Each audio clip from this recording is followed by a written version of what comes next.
Mr. Chairman, you may call the meeting to order. Thank you, Teresa. Would like to welcome everyone to the January 20th, 2021 meeting of the Hilton Head Island Planning Commission. And Teresa, are we in compliance with FOIA? Yes, sir, we are. Thank you very much, Teresa. Can you call the roll, please? Mr. Perry, Here. Mr. Campbell, Here. Ms. McGowan, Here. Mr. O'Neill,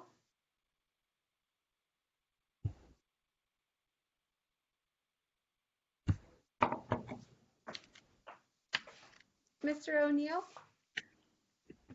Are you getting me here? Yes, Okay. thank you. Mr. Scanlon, Here. Mr. Alfred, Here. Mr. Theodore, Here. Mr. Christian? And I am here. Does staff have any changes to the agenda? No, sir. All right, thank you. Can we have a motion to approve the agenda? So moved. All right, Stephen, I have Michael with the second. And if anyone has any suggested changes to the agenda, when Teresa calls your name, please pipe up at that time. And Teresa, would you please call the roll? Mr. Perry, Approve. Mr. Campbell, Approve. Ms. McGowan, Approve. Mr. O'Neill, Approve.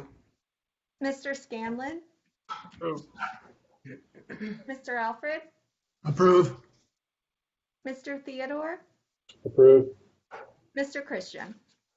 Approve. And we have the minutes of our January 6th, 2001 meeting. Can I have a motion to approve those minutes? Make that Motion to approve. Okay. Leslie, and I think Mark got in there just a hair ahead. So Leslie moved, Mark seconded. Go ahead and call the roll. Mr. Perry, Approve. Mr. Campbell, Approve. Ms. McGowan, Approve. Mr. O'Neill, Approve. Mr. Scanlon, Approve. Mr. Alfred, Approve. Mr. Theodore, Approve. Mr. Christian. Approve. Thank you. I noted that I want to welcome Councilmember Brown and Councilmember Becker and Councilmember Stanford. I can see that they are listening into the meeting. We welcome your attendance. And Teresa, do we have any appearance by citizens? Mr. Chairman, public comments concerning agenda items were submitted electronically via the Town Hall portal. Those comments were provided to the Commission for review and made part of the official record. In addition to commenting on the portal, citizens could call into the meeting to give public comments. However, we do not have any citizens on the call today. Thank you for that, Teresa. All right, we have no unfinished business. Under new business, we do have two items. We have ZA 002-487-2020, a request from the town of Hilton Head Island to amend the official zoning map to rezone a town-owned property from resort development, RD, to parks and recreation, PR. The subject property is located at 30 Field Road. Its parcel ID is R511000011960000. And I understand that Tyler Newman is going to make a presentation. Tyler? Yes, sir. Tyler Newman, Senior Planner for the record. Again, this is ZA-002487-2020.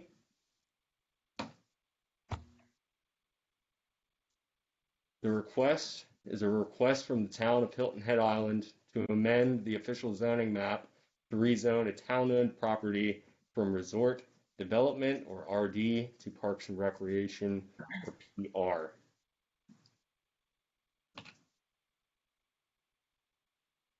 The subject property, 30 Follyfield Road, can be seen outlined in red above. The subject property is approximately 1.5 acres and is currently zoned resort development.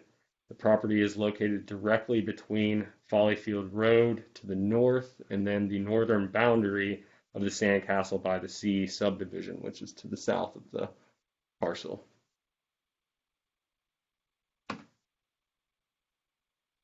Here you can see a photo directly of the property as well as two other pictures taken from each side of Follyfield Road. The developer of the Sandcastle by the Sea subdivision, which was Starfish Investments LLC, granted the property to the town in June of 2005. The general deed for the property, which should have been provided in your packets as attachment D, refers to it as future park property. Since the property was acquired by the town in 2005, all 1.5 acres of the heavily vegetated parcel have remained undeveloped, and there is no plan to develop the property in the future. However, residents in the Sandcastle by the Sea subdivision that live directly adjacent to the subject property have expressed concern about the potential of the property being developed into a use that is incompatible with their single-family residences. Here you'll just see a few more photos of the subject property. Photo in the top right there, you can actually see through the vegetated area to one of the properties in Sandcastle by the Sea. The photo was taken from the trail to the left there.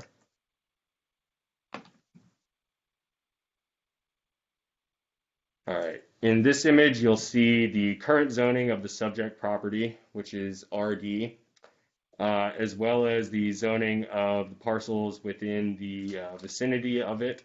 Zoning districts in the vicinity include residential zoning. I believe what's shown there is RS6, resort development parcels, as well as other parks and recreation.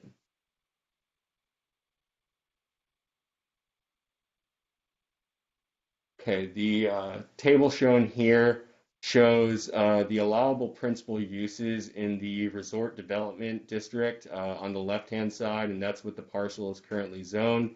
To the right, you'll see allowable principal uses in the Parks and Recreation zoning district. As you can see, significant amount of the uses that are allowed in RD are not shown as applicable in Parks and Recreation. Generally speaking, the primary uses allowed in the Parks and Recreation district are public, civic, institutional, and educational uses. Per the land management ordinance, the purpose of the resort development district is to provide for resort development in the form of multifamily development, bed and breakfast, and resort hotels. It is also the purpose of the resort development district to provide for commercial development aimed at serving the island visitor. Then on the other side there, per the land management ordinance, the purpose of the Parks and Recreation district is to accommodate and manage the land uses allowed on publicly held land used for active or passive recreation purposes or publicly owned land preserved in its natural state for public enjoyment. Development in this district shall be allowed and designed to minimize as much as possible its impact on both the natural environment and the community. Here you'll see a continuation of the chart that was on the previous slide showing allowable principal uses for RD in the left-hand side and for PR in the right-hand side. The changes that would occur as a result of the subject property being zoned from RD to PR include none of the residential uses that are permitted in RD would be permitted in PR. None of the commercial uses that are permitted in RD will be permitted in PR with the exception of open air sales. The removal of any allowable density for residential, bed and breakfast, interval occupancy, and hotel uses. Reduction in the maximum density for non-residential uses from 8,000 square feet per net acre to 6,000 square feet per net acre. A reduction in the maximum allowable impervious coverage from 50% to 45%, and a reduction in the maximum building height that is allowable from 75 feet in RD to 35 feet in PR for all development.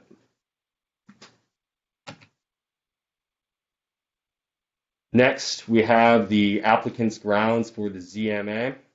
Rezoning the subject property from RD to PR will ensure that the subject property is preserved as open space as it has been since it was acquired by the town in 2005.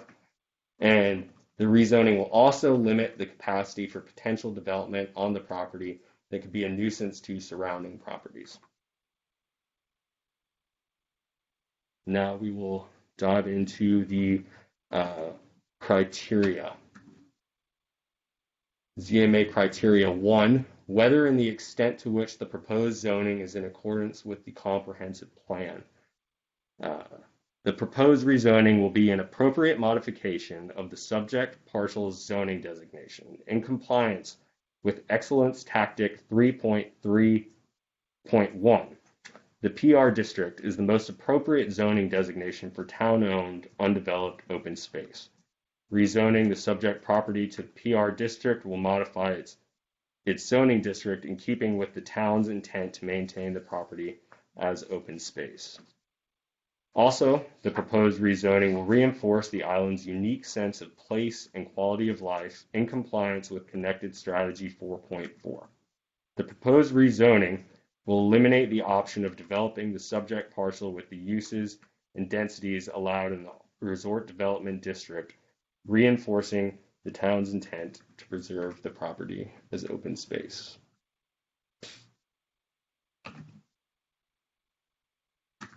Criteria 2, whether and the extent to which the proposed zoning would allow a range of uses that are compatible with the uses allowed on the property in the immediate vicinity. This kind of circles back to the charts that we showed previously, showing the allowable uses in resort development as well as PR. As we previously discussed, there are much more limited uses allowed in PR than RD. And the limited number of allowable uses in the PR district, combined with the district's stringent development standards, such as height limit, impervious coverage, and maximum density, ensure that the property will be compatible with the surrounding residential uses and will not be developed into a less compatible use that could potentially be perceived as a nuisance to residents. The proposed rezoning will allow uses that are compatible with the uses allowed on the properties in the immediate vicinity in accordance with LMO section 16.2.103. So I'll jump up to criteria 3. Hey, Tyler, rather than go through all of these, I believe the commissioners have read this probably thoroughly. Unless, in my mind, this looks like it is a down zone that is, probably totally appropriate. I'm speaking for myself, of course. But unless you really want to go through every single one of those criteria, why don't we go through the roll and ask the commissioners if they have a question for you on any of those criteria or any other topic that is not covered in your presentation. Would that be all right with you? Yes, sir. So, the remainder of the slides are delving through the variance criteria. I would just ask that my staff report be incorporated into the record. Absolutely. So ordered.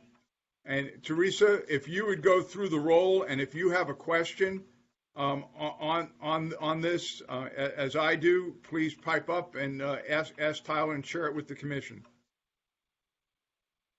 Certainly, Mr. Chairman. Mr. Alfred?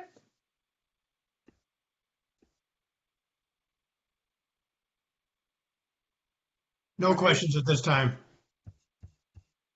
Mr. Theodore?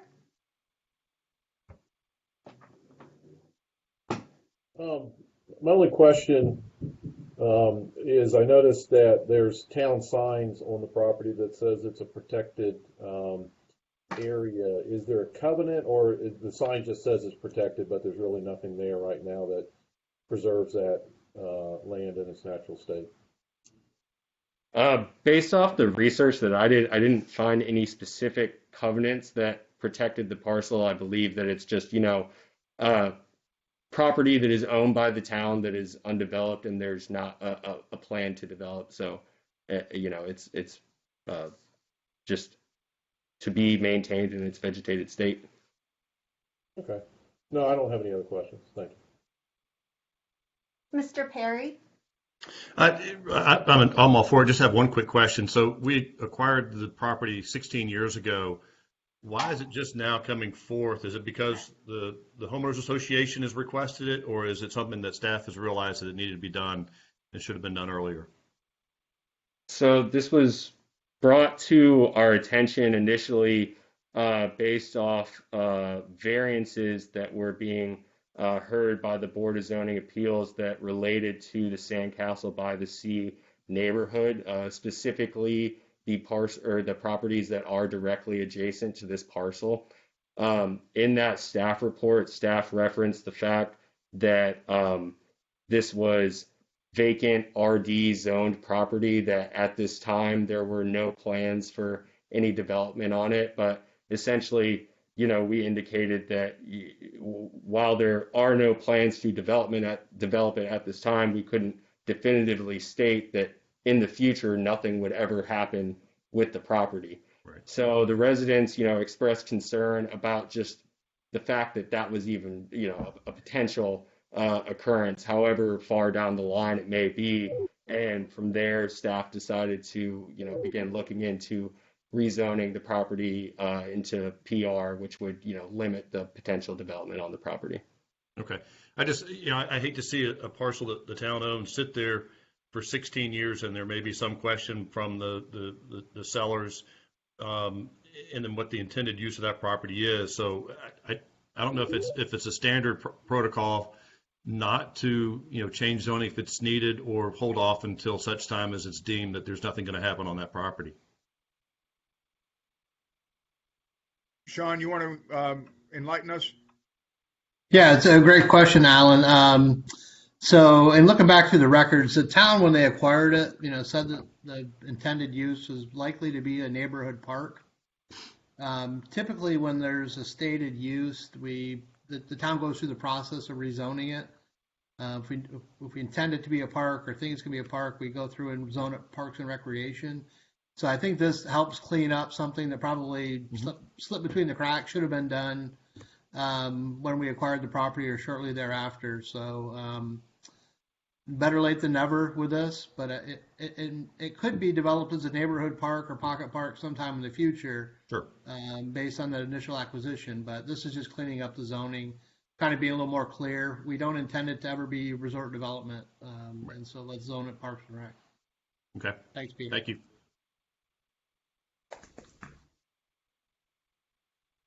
Mr. Campbell? Oh, do you hear me? Oh, I'm fine. Pass.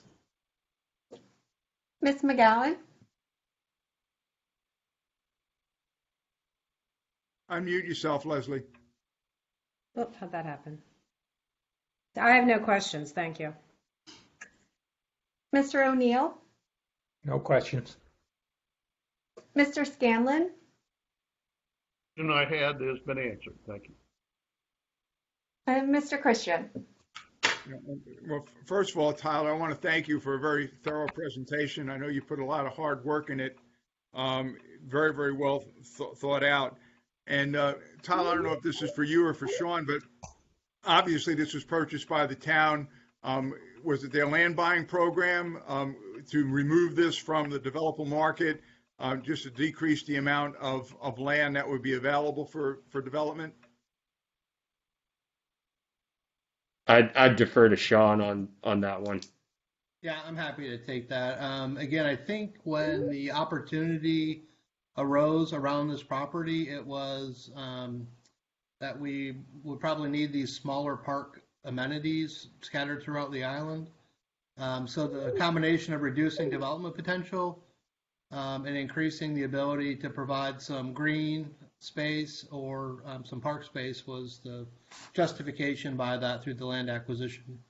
And I guess my question, Sean, I mean, there was a referendum a while back passed by the citizens creating I believe a tax at one point for the specific purpose of the town buying parcels of land that were going to reduce development. Was that part of this initiative or was it a different initiative?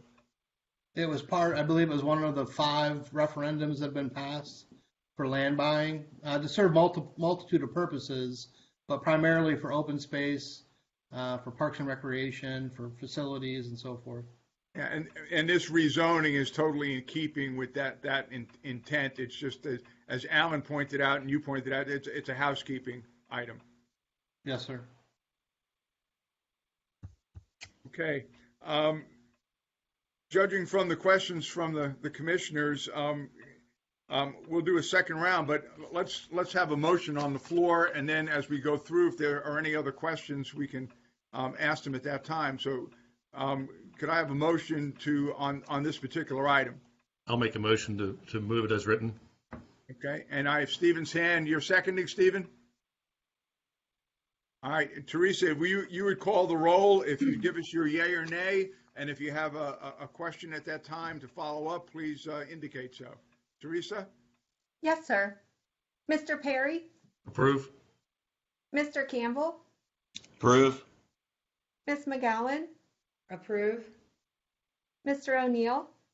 Approve. Mr. Scanlon? Approve.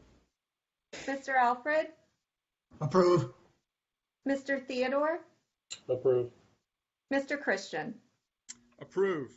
And again, Tyler, thank you very much for a very, very thorough presentation. Very much appreciated. Thank you. I appreciate your time.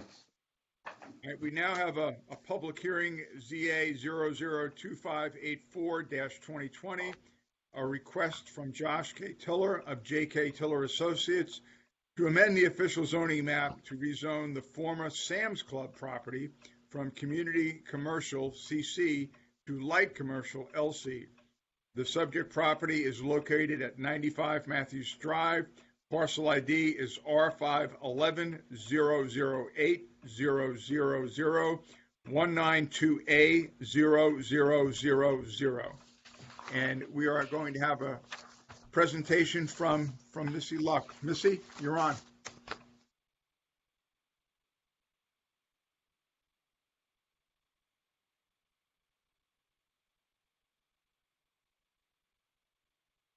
Okay. My name is Missy Lewick, Senior Planner for the record. As stated, this application is a zoning map amendment request from Josh K. Tiller of J.K. Tiller Associates, Inc., who is proposing to rezone the former Sam's Club property located at 95 Matthews Drive from Community Commercial, CC, to Light Commercial, LC.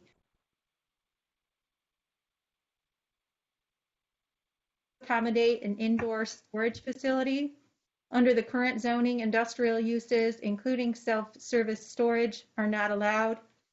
If approved, the effect of the rezoning will increase the uses allowed on the parcel and allow residential, resort accommodation, and some industrial uses. Existing non-residential density will remain the same at 10,000 gross floor area per net acre. Residential density of 4 dwelling units per acre will be added, as well as an addition of hotel density of 35 rooms per net acre. The maximum impervious cover of 60% and maximum building height for all development of 45 feet will remain the same.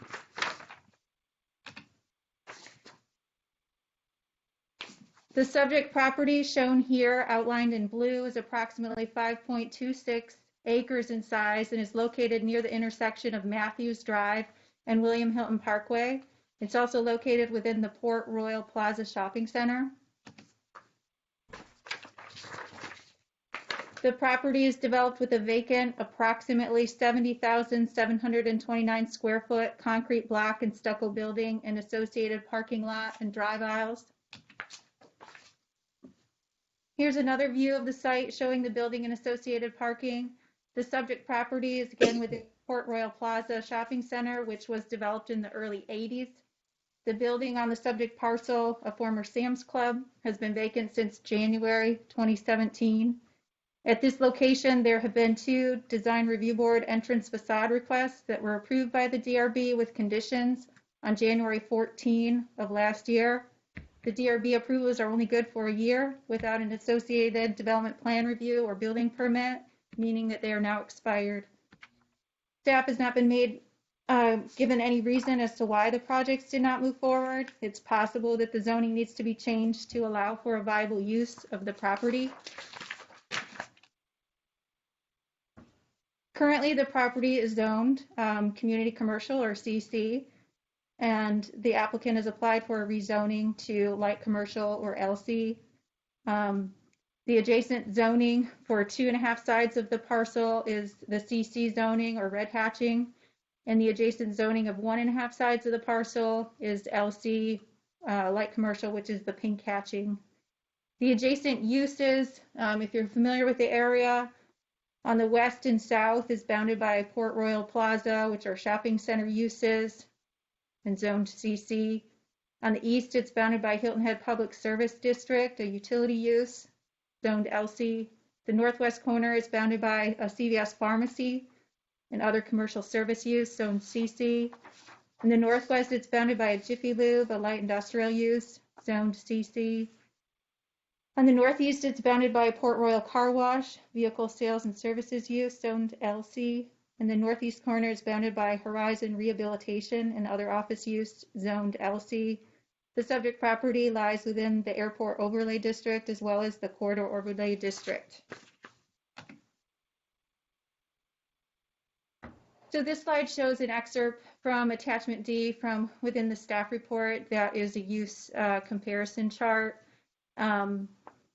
In the introduction, I briefly summarized, but wanted to reiterate what can happen on the parcel should it be rezoned. The effect of the rezoning would increase the uses allowed on the parcel and allow residential, resort accommodation, and some industrial uses.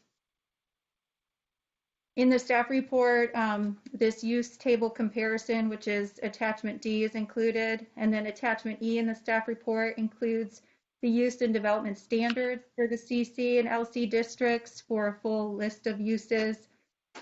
If the use is permitted or permitted with conditions, and if so, then what the use specific conditions are that would apply, as well as the parking space requirements, as well as development and form standards. So when you look at the side-by-side comparison of the districts, most of the uses that are permitted in the CC district are also permitted in the LC district. However, in addition to what's allowed in the CC district, the LC district will allow additional uses, as I already stated, such as residential uses, resort accommodation, and some industrial uses. Some industrial uses, such as the proposed self-storage facility, are compatible with the surrounding uses. Other industrial uses, such as grinding or seafood processing facilities, would not be compatible with the surrounding shopping center. However, the subject parcel does not meet the conditions required for grinding or seafood processing facilities, as an example, so those uses would not be permitted on the property.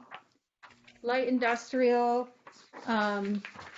manufacturing, and warehouse uses would be permitted on the subject property if outdoor storage is fully screened, which should mitigate the most incompatible elements of those uses.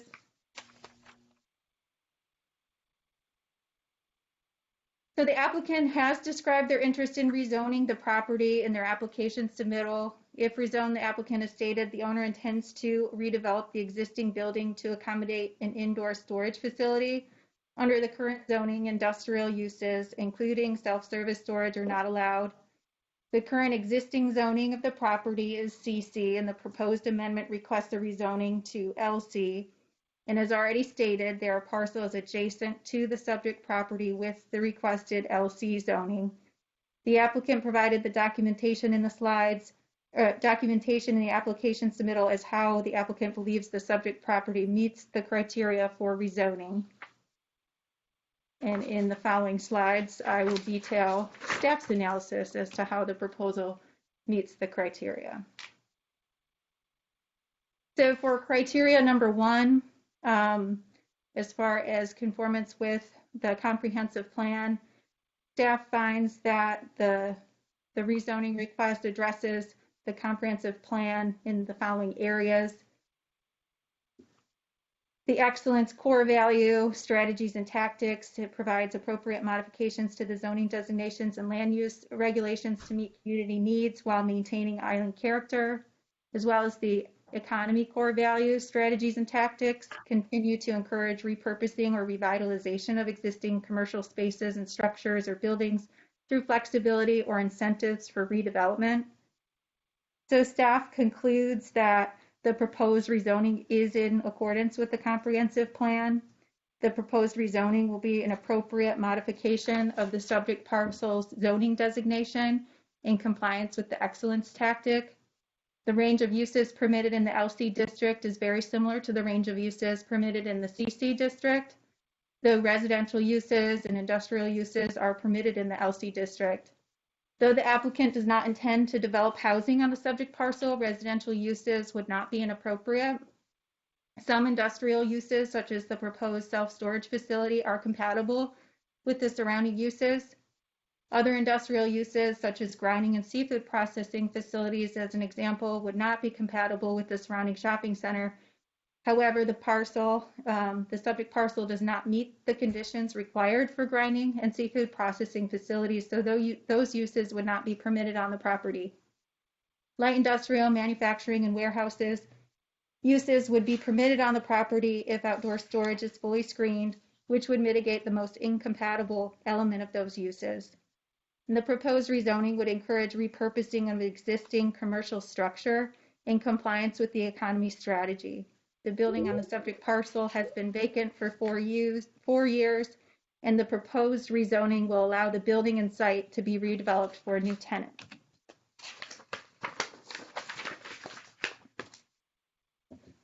For staff criteria number 2, related to allowing a range of uses that are compatible with uses allowed on other properties in the immediate vicinity, staff finds that most of the uses permitted in the CC district are permitted in the LC district. However, in addition to what's allowed in the CC district, the LC district also allows additional uses such as residential, resort accommodation, and some industrial uses. The proposed rezoning to LC will permit the following use types: residential, public, civic, institutional, and education uses, health services, resort accommodations, commercial recreation, office uses, commercial services, vehicle sales and services, and some industrial uses. The subject property is already surrounded by CC and LC zone properties with a variety of existing uses in place, including shopping center, car wash, utility, other office uses, other commercial services, light industrial use, and vehicle sales and service uses. So staff concludes the proposed rezoning will allow uses that are compatible with the uses allowed on other properties in the immediate vicinity. For criteria number 3, whether and to the extent to which the proposed zoning is appropriate for the land, staff finds that the subject property is directly adjacent to 3 parcels to the east and north that are zoned LC. The subject property is surrounded by CC and LC zone properties with a variety of existing uses that are compatible. The subject property is already serviced by roads, utilities, and public services. The subject property is currently developed with a vacant approximately 70,729 square foot concrete block and stucco building and associated parking and drive aisles, and the subject property has been sitting vacant for 4 years. Redevelopment of this property for uses allowed within the CC district uses have been initiated but have not materialized, leaving a very large empty building. The LC zoning district is more appropriate for the land as the large building and site can accommodate such uses as a self-storage facility and or other uses permitted within the LC district. Staff concludes that the proposed zoning is appropriate. Proposed zoning is appropriate for the land in accordance with the LMO because the proposed rezoning allows uses that are compatible with the land. For criteria number 4, whether and the extent to which the proposed zoning addresses a demonstrated community need, staff finds that the proposed zoning allows the site to be developed with a range of uses. The subject property contains a large vacant building, and reuse or redevelopment of the subject property will provide additional economic activity for the town. And the town has regulations within the LMO that provide flexibility and encourage redevelopment of existing sites. The LMO also provides regulations to protect natural resources such as tree protection and landscaping standards, and this rezoning would foster redevelopment of existing site instead of adding infill development on a vacant site. Staff concludes the rezoning would fulfill a demonstrated community need in accordance with the LMO because it offers opportunity to redevelop an existing site.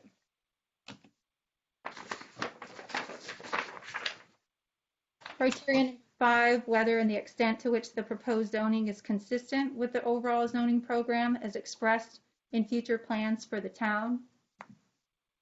Staff finds that the proposed zoning allows the site to be developed with a range of uses, and the town's overall zoning program allows land uses and assigned density to address the changing needs in the community. Staff concludes that the proposed zoning is consistent with the overall zoning program as expressed in future plans for the town, and the allowable uses and corresponding development standards in the LC district are compatible with the allowable uses and development standards associated with the CC district. For staff criteria number 6, whether and the extent to which the proposed zoning would avoid creating an inappropriately isolated zoning district unrelated to adjacent and surrounding zoning districts. Staff finds that the subject property is directly adjacent to 3 parcels to the east and north that are zoned LC.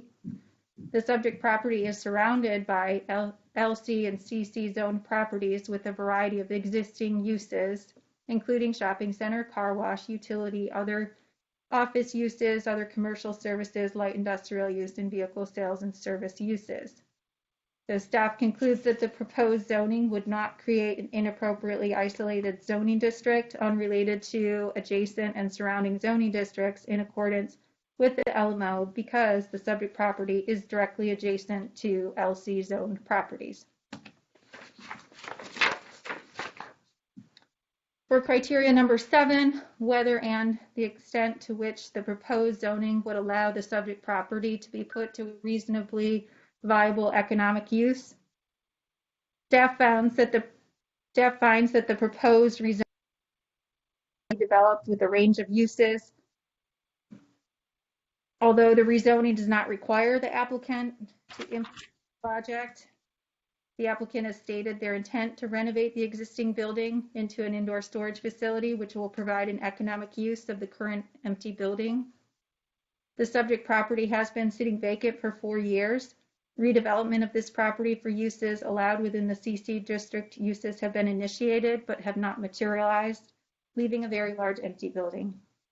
Staff concludes that the proposed zoning would allow the subject property to be put to a reasonably economic use in accordance with the LMO because there are more allowable uses in the LC district.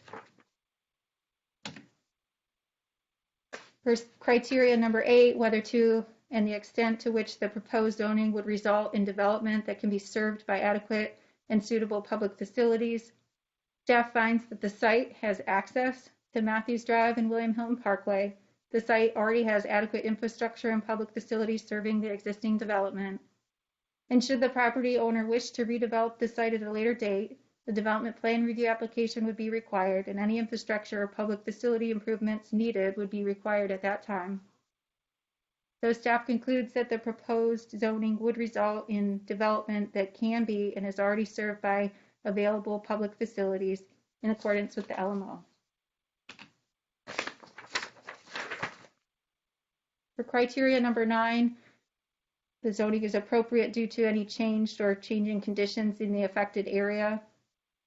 Staff finds that the Sea Turtle Marketplace Shopping Center in the immediate vicinity has absorbed some of the demand for shopping center uses and has thus changed the conditions for shopping center uses in the affected area. As a result of this change, the subject building has been sitting empty for 4 years because the current zoning only allows CC district or shopping center uses. So staff finds that the proposed rezoning is appropriate due to the changes in the area in accordance with the LMO because it will allow more use allowances for a site that has been vacant for 4 years. So it's staff's recommendation that the Planning Commission approve the application based on the findings of fact and conclusions of law contained in the staff report as all 9 criteria are met. The next steps would be 2 readings at Town Council, one on February 16 and one on March 2nd. And this concludes my presentation. Thank you for your time. Let me know if you have any questions. Missy, thank you for that very, very thorough presentation. And Teresa, if you would go through the roll and ask each of the commissioners if they have a question of Missy or the staff in general on this particular application. Yes, sir. Ms. McGowan? Yes, thanks. The first question is, I guess for Missy, is the Sam's Club building and parking on a separate lot from the rest of the shopping center? It is a separate parcel. But it doesn't front on the road or well, to go out to? You want to read? Mm-hmm.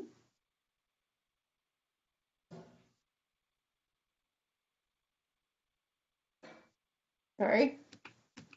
There we go. The parcel is outlined in blue. It is a separate parcel within the Port Royal Plaza development. So they have an access easement or something to? The site had. I would defer to the applicant, but I believe the site does have cross-access agreements in place. Because otherwise, it doesn't seem to have frontage. All right. The other question, you mentioned what uses that are allowed in the CC district are not allowed in the LC district. Which ones are not allowed? Yeah. We're looking to give them options for redevelopment. I'm wondering if any uses are dropping out that were. Like I'm assuming you can still do you could still do retail use. That's correct. Okay. On the attachment D, it looks like commercial parking lot uses are currently allowed in CC but are not allowed in LC. But that looks like the only one that doesn't. Okay. Go over. Okay. And then this is my not familiar with the ordinance, but what are the conditions for grinding and seafood processing? There isn't any. I just want to be sure there's no way that somehow they could meet those conditions. 1 second.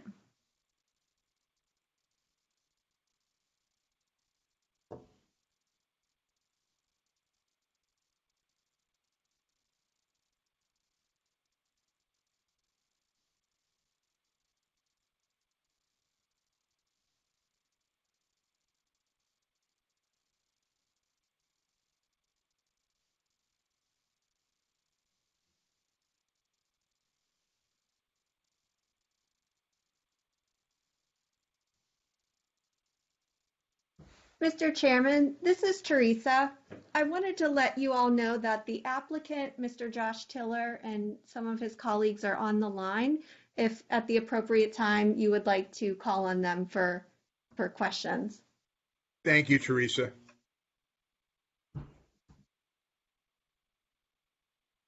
Yeah, we can hold on the question if I don't want to. Missy, this is Anne. I've got the grinding conditions pulled up if you want me to read them. Thank you. I just found them Sure. myself. Go ahead. Oh, sure. Sure. So the locational restrictions are that it shall not be located within 200 feet of the boundary of an RM4 RM8 or PD1 zoning district. And those distances are measured using an imaginary line between the two closest points of the property. Mhm. Another condition is that the minimum acreage for grinding use should be 4 net acres. And the third condition is the site shall not have direct vehicular access onto a major or minor arterial. Okay, I'm assuming that it doesn't meet the residential one. Is that the one? It's the fact that the site has direct access to a minor arterial, which is Matthews Drive. Even though it's by, okay. Even though it's Yes, by access easement, okay. That's still direct access, yes. Okay, fine. That's my questions for now.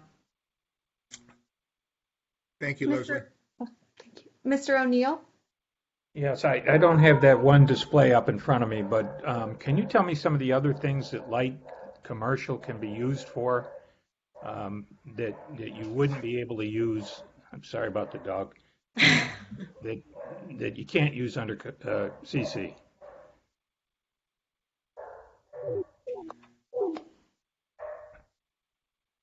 Excuse me, let me go to the table again.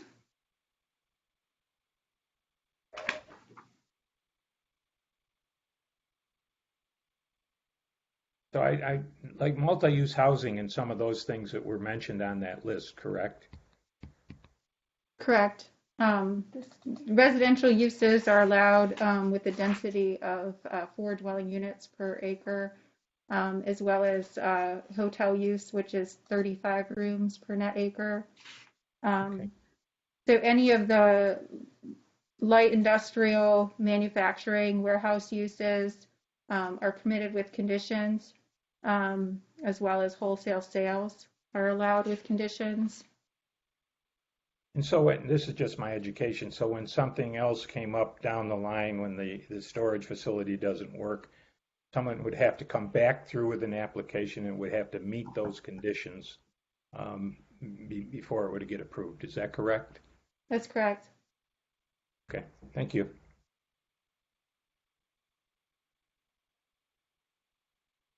Mr. Scanlon? I have one question and one comment, Mr. Chairman. The question is does the building, what is the current building height limitation on that property, whether it's an LC or a CC? Is it the same? And what is it? It's the same. The building height maximum is 45 feet, regardless of if it's CC or LC. That does not change. Mr. Chairman and my fellow commissioners, for 11 years, I served as the president of the Self-Storage Association in Washington, D.C., and I'm a currently paid consultant to the self-storage industry. So I feel it appropriate that I recuse myself from any further discussion on this particular subject. So noted, Michael. Thank you. Mr. Alfred? A couple of questions, one short one. Is phase 2 or partial 2 involved in this at all? While the applicant has provided their intent for use of the property as well as future development in phase 2, this is a rezoning and a range of uses are allowed and can be administratively approved. So right now the applicant has not stated what would happen in a phase 2, other than there are opportunities on the site for additional development. So partial 2 zoning would be changed as well? That's most of the rest of the stores, isn't it? Oh, I'm sorry, I didn't understand. The applicant did provide a site plan of which they describe a phase 1 as repurposing the existing building for self-storage. And then a phase 2 would be for the parking lot area to perhaps be developed in the future, but does not indicate what that use might be. All right, so this does not affect parcel 2. No, I'm sorry, I thought you were referring to phase 2 from their plan. But it does not affect parcel 2, which is most of the rest of the stores. It does not affect any other parcel within Port Royal Plaza. No, it is just the parcel that was identified as the Sam's Club property. My other question is the type of indoor storage and the access to the building, and what impact, if any, does that have on the flow of traffic? Is this a situation where there's a series of individual storage lockers with separate external access? Or is this a situation in which one would have to enter the building and through a common entrance or more, and in order to store things? Or is that not yet determined? I would have to defer that question to the applicant to answer. I can't answer that question.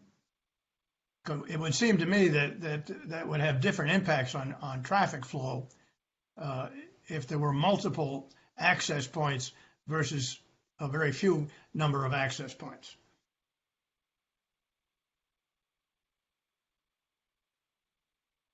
Understood.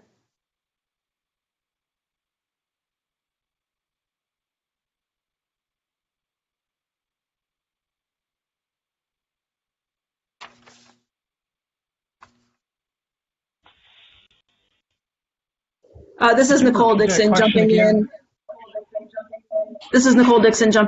Do we want to have the applicant do their presentation and maybe answer some of these questions? Let's get through all the commissioners first to get all the questions on the table, and then Nicole, we'll be happy to have Mr. Tiller give a presentation and answer those questions. Okay, great.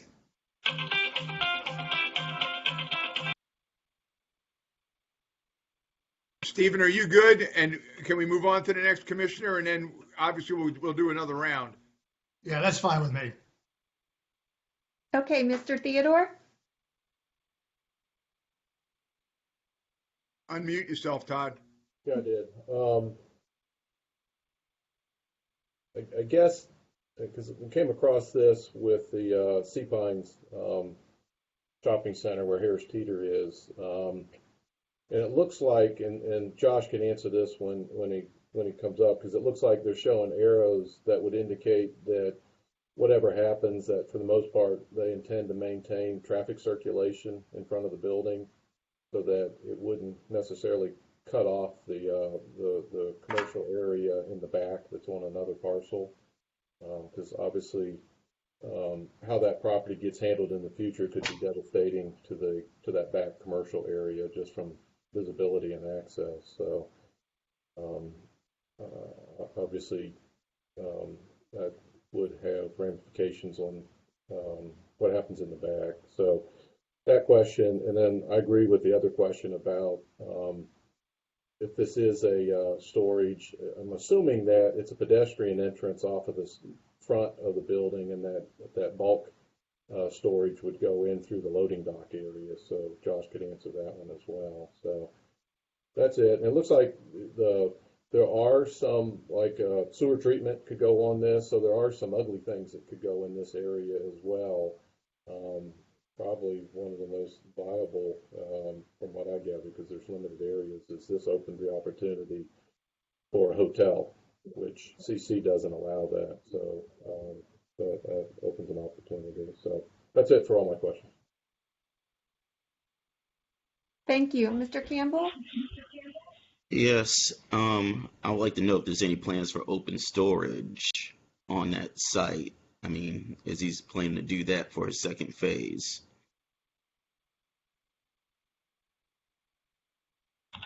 And John, we'll have Mr. Tiller address that one, okay? And I think we just have one more commission. I think we just have Alan to go, and then we'll open it up and we'll have Mr. Tiller respond. That's an excellent question. Was that your only question, John? Yes. Okay. Okay, Mr. Perry?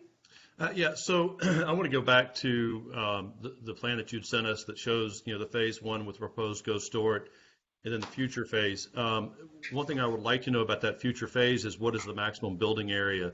Are we going to be at another size building that we could have that the previous Sam's is? Is it smaller? That is something I would like to know. I also would like to know what the owner of the adjacent plaza has said in regards to this.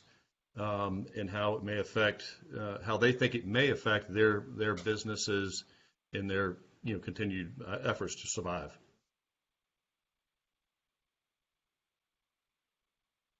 That's all I have at the moment.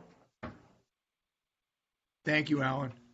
And I'm going to defer my spot.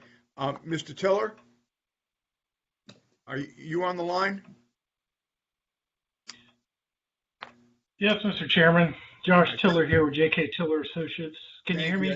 I think you've heard several of the questions. If you could give us an overview and then address those questions that the commissioners raised, we would very much appreciate it. And then we will, obviously you will stay with us and we may have a second round for you.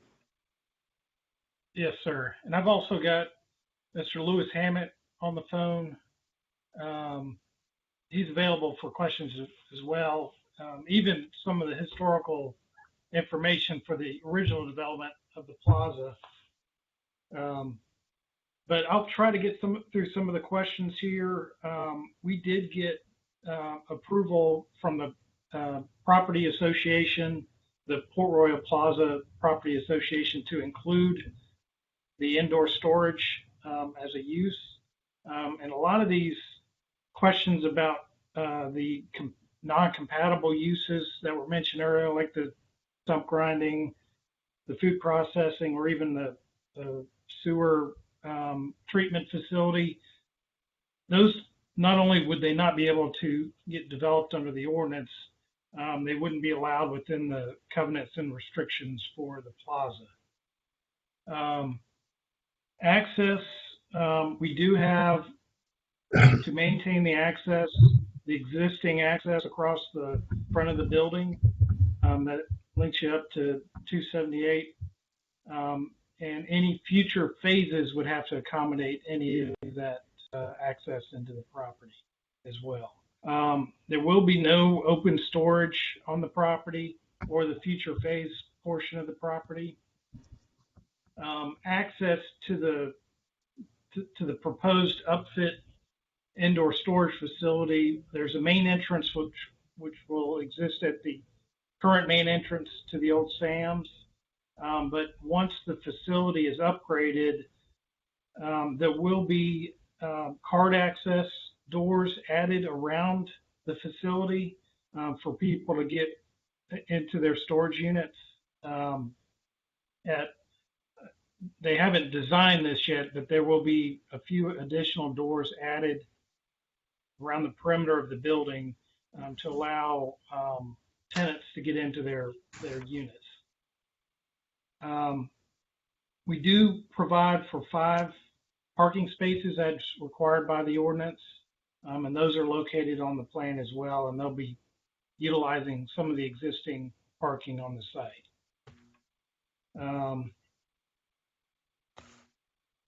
I believe I might have answered all those questions, but if there are any more, feel free to chime in. And Lewis, if I missed anything, feel free to add to it. This is Lewis. Can you guys hear me? We can hear you and see you, Mr. Hammett. Okay, I should have combed my hair. There have been several questions about access and things like that. There's the specific covenants, and we provided a copy of some of this to the town. I don't know if it was in your package. Specific covenants preserve the cross accesses with the existing users in the shopping center, and it has to be maintained so that there's easements to be kept open and there's joint maintenance of it. That applies to stormwater as well. The original covenants that are still there restrict to basically shopping center type uses.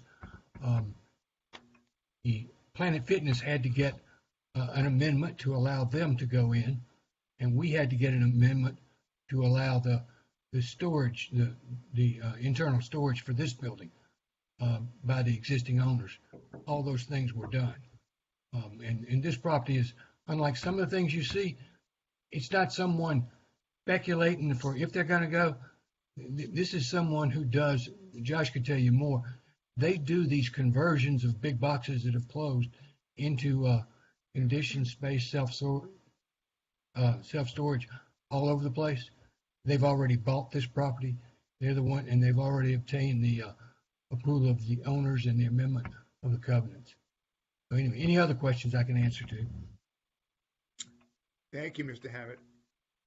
This is in that airport flyway, is it not? So thus, that's the limitation on the height requirement?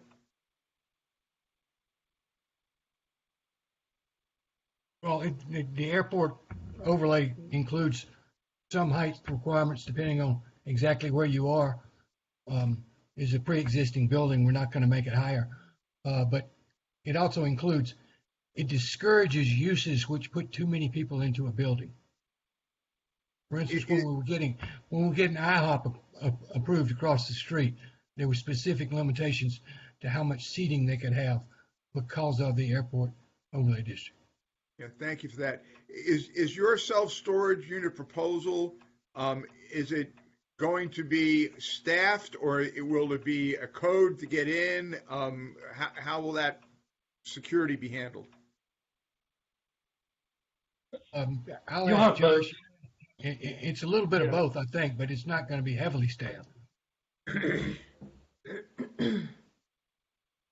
well, thank you for that. Teresa, let's go through the roll one more time. And I'm not going to ask for a motion at this time. I think the presentation might have evoked some more questions from among the commissioners, and let's go through the commission roll one more time and see if they've had any other comments or questions. Certainly. Ms. McGowan? Yeah, is this a 24-hour facility?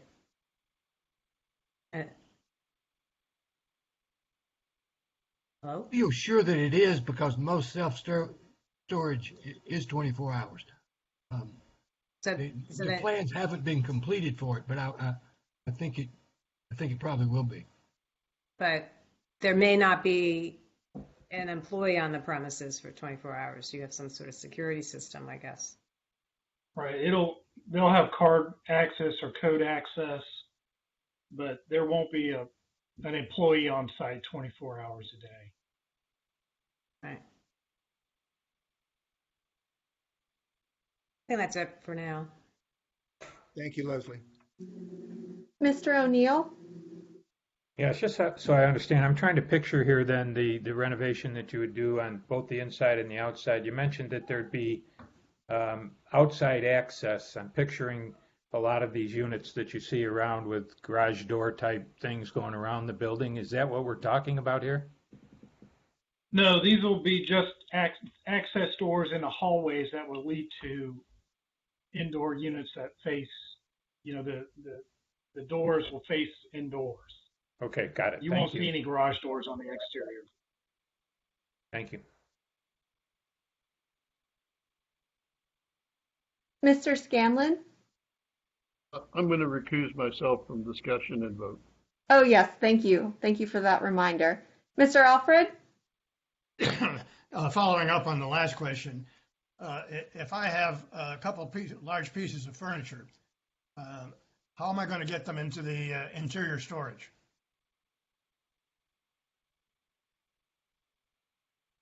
Either carry them in or with the dolly. So I'd be parking my car in the parking lot and getting a dolly and bringing them in, or just pull up next to the building and get a dolly and bring them in? Correct. The other option, if your access is on the back side of the building, there is an existing service lane back there that you can unload, and on the north end of the building, there's also a service area that people can park and unload. So if they have several pieces of large furniture, is that what they presumably would use? Correct. Thank you. That's all. Thank you, Stephen. Mr. Theodore?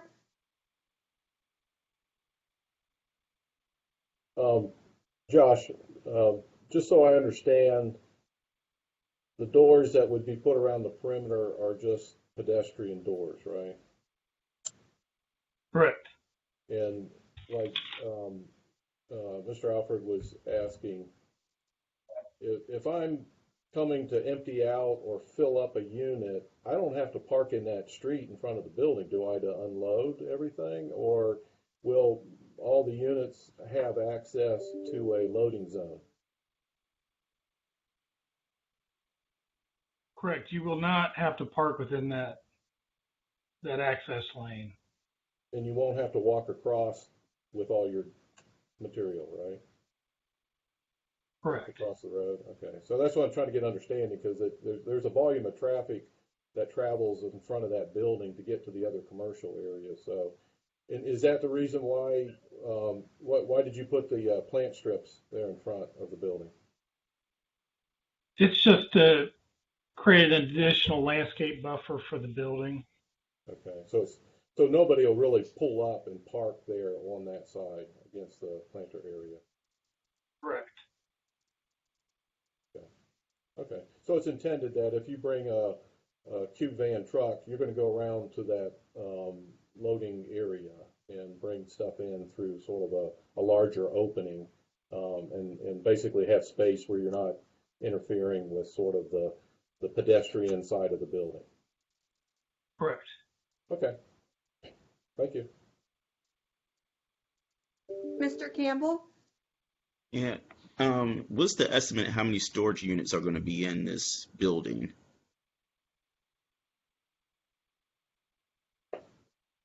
I have not seen any architectural plans for the interior, so I don't have that information. Louis, Okay. have you? Yeah, no, and I doubt if they'll have their architects get down, into the specifics of the interior design, and they'll be working with town staff for the further permitting that's needed at the town level as those designs are done. But I don't know if they've decided exactly how many small spaces versus slightly larger spaces. And they'll probably maintain some flexibility for what the market's calling for. Okay. If everybody wants a little space, they won't be making big spaces. Well, it sounds like I just need to get one close to a door. I think that's helpful with all storage units. Yeah.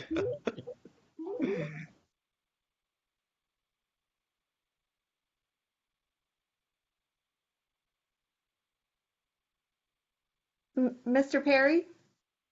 Most of my questions, well, pretty much all my questions have been answered. I would like for town to let me know later on about the future phase, what that maximum building area is. But I do want to make a statement. We've got a lot of commercial buildings that are open in the area, and of course, just having lost Steinmart created another large commercial space that opened up. One of our goals has been to allow areas to come around and redevelop, bring in housing, allow some of these areas like this that have been vacant, underutilized for years to have additional capacity. So from the standpoint of that phase one with the storage units, I think it's a good location for it. It's off of the beaten path.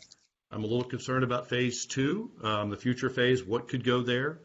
Would not want to see another large box building in that space. But with everything else that's going on, I think it's nice to see some of that open commercial space coming off the market. That's my comment. And Mr. Chairman? Thank you, Teresa. And I concur with Commissioner Perry's comments. Concerned about the phase two. There are only 5 parking spaces that are required for that particular use, gentlemen. And then the remaining of those that parking area is not a shared covenant space. It's specific for the old Sam's Club building, I take it. Yes. Correct, but they will still allow people to park within that parking lot. Understood. That are using other areas. Yeah, I mean, you share the concern about what may go there. I'm a little bit encouraged by the fact that it's in that flyway, so the height is limited and other things are limited. But that's an unknown. But the redevelopment of that area, has to be a positive in some regards. Okay, I'm going to ask for a motion on this request. Is there a motion to approve it? I see, Mark, you have your hand up. Are you moving to approve? Yes. Okay, is there a second? I saw someone's hand. John, did you have, I think, John, you had your hand up first. Mr. Commissioner Campbell seconded. All right, Teresa, if you would call the roll, please. Mr. Perry, Approve. Mr. Campbell, Approve. Ms. McGowan, Approve. Mr. O'Neill, Approve. Mr. Alfred, Approve. Mr. Theodore, Approve. Mr. Christian. Approve. And Michael, at some point, the staff may have you fill out a form that recusing yourself. I think we used to do that, but, under the Yes, sir. circumstances. Okay, good enough. All right, the motion passes. Gentlemen, thank you for your time and your effort, and we appreciate the fact that you're making an investment in our community and redeveloping an area that's been vacant for some time. Thank you very much. And Thank you, Missy, Missy. thank you for your presentation. Thank you. All right. All right. I have no, do we have any further commission business, Ann?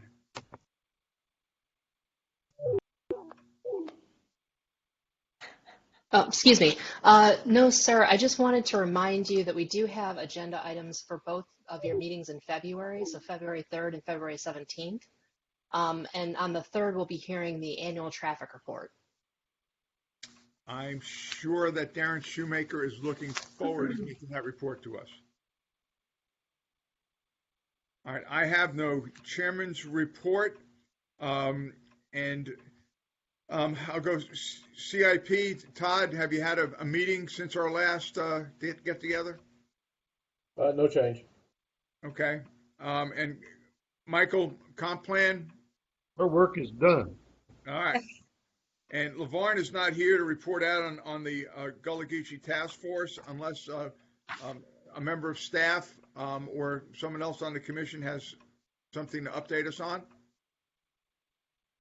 Okay, hearing none. I think we have a meeting coming up in February. Terrific. Leslie, I know you've been busy.